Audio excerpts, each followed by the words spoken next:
Boulevard Bessières dans le 17e. Ce n'est pas encore la banlieue, ce n'est pas non plus la partie cossue de Paris, mais c'est ici que Nicolas Sadirac a fondé avec un certain Xavier Niel l'école 42. Bonjour Nicolas. Bonjour. Merci de nous accueillir ici à l'école 42. C'est un plaisir. Alors vous allez m'expliquer un petit peu comment et pourquoi vous avez créé cette école? Cette école elle a été créée principalement pour répondre à un problème de pénurie de ressources humaines dans le développement et dans l'innovation dans le numérique. Donc on était en face d'une situation où on considère qu'il manque à peu près 100 000 développeurs actuellement en France. Vous vous substituez un peu à l'éducation nationale? Non, je dirais pas ça parce qu'on répond quand même à une problématique qui est une problématique spécifique, où on fait un petit volume, puisqu'on va sortir à peu près 1000 étudiants par an, alors que le système d'éducation nationale en forme plusieurs centaines de milliers. Donc c'est pas une substitution, si je voulais, c'est une sorte de patchwork, c'est une façon de résoudre un problème immédiat qui est quasi un problème de survie du secteur. Nous, on prend des gens et on forme les gens le mieux qu'on peut, c'est-à-dire qu'on les rend le plus différents possible les uns des autres.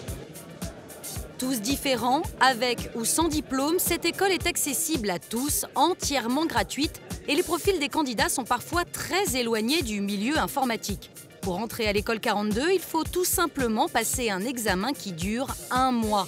Cora et Hugo pensent avoir leur chance.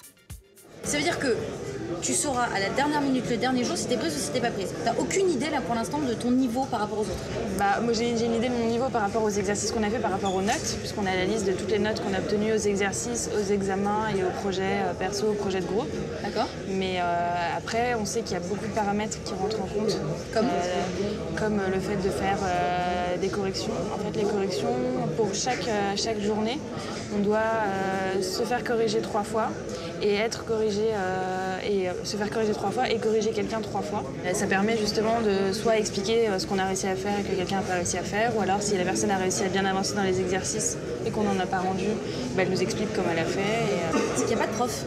Non, il n'y a pas de prof. Mais donc, moi je sais pas ce que c'est que de ne pas avoir de prof. Oui, c'est vrai que c'est assez surprenant, mais en fait on s'habitue assez vite. Des méthodes d'apprentissage nouvelles, pas de cours, pas de profs, mais des encadrants pédagogiques qui élaborent des exercices et contrôlent la progression des candidats depuis le bocal de l'école. David, bonjour. Bonjour. T'es quoi ici, puisque t'es pas un prof? Je suis responsable pédagogique. C'est-à-dire? Alors je suis ce qui se rapproche le plus d'un prof en pratique. La grosse différence, c'est que je ne vais pas avoir un amphi avec un cours magistral et plein d'étudiants qui m'écoutent. Au contraire, ici, moi, je vais être responsable de créer les contenus que les étudiants vont utiliser pour pouvoir travailler.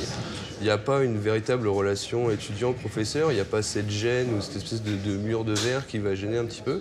Ici, on se parle normalement, on discute, quand ils ont des questions, on en parle. C'est plus de l'accompagnement que de l'enseignement en pratique.